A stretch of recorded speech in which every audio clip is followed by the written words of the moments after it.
мнозинство в България. В България малцинство са бугарите. Здравейте! Здравей, желая. Искате ли интервю да дадете? Да ми разкажете? Нямам никакви проблеми. Со мене няма никакви проблеми. Откъде сте? Аз съм от Сандански.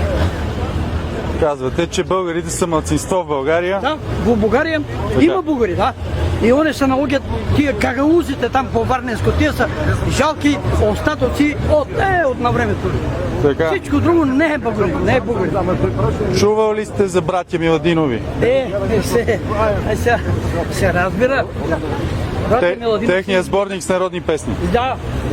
Неколко пъти съм го прочитал и кога втори път и трети път го читам, разбирам дека първи път, кога съм го прегледал, не съм го чул как тръгва.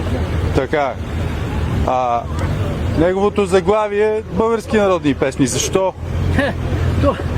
За да може да бъде издадено. Инак няма да бъде издадено. Да. А защо няма да бъде издадено с македонски? Вие цензура, момче. Не. Кой е искал да цензурира? Няма цензури тук. Коя година е издаден? Знаете ли? Знам аз коя година е издаден. А в него в нито една от песните не се пее за македонци. Защо? Кой това? Кой? В сборника на Миладинови. Ки ви кажем. Кой го издаде? Къде го издаде? Загреб, 1860. От кой? Един български просик.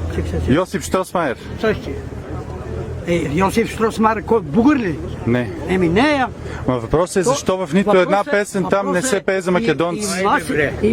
В коя песен? Не, имерсия Макдермот. Имерсия Макдермот, она кажала, Вапцаров е бугарин. Ти коя си мари параспил?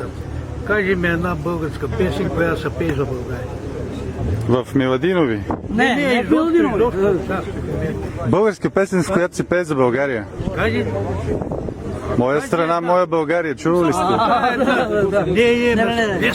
Песен за Македония. Питат ли ме Дей зората, чували ли сте? Най-важното, нали български герой поне да знае къде е гроб. Но за въпроса за сборника Миладинови. Вие не вярвате, че има... Македонските герои, те няма какво да писат техната история. Тя като... Как се казваха паричните знаци Показател, на че последно се българските пуща фон, че е толкова. Не знам. Ами нямате за това. Аз ще дам сяди толкова македонски монети. На 46 царе. Добре,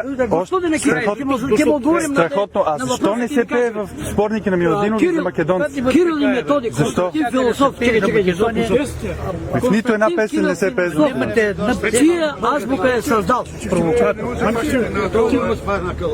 Чия азбука е създал Кирил и Методик? Може би господин Апасиев знае. На толкова монголски. Нека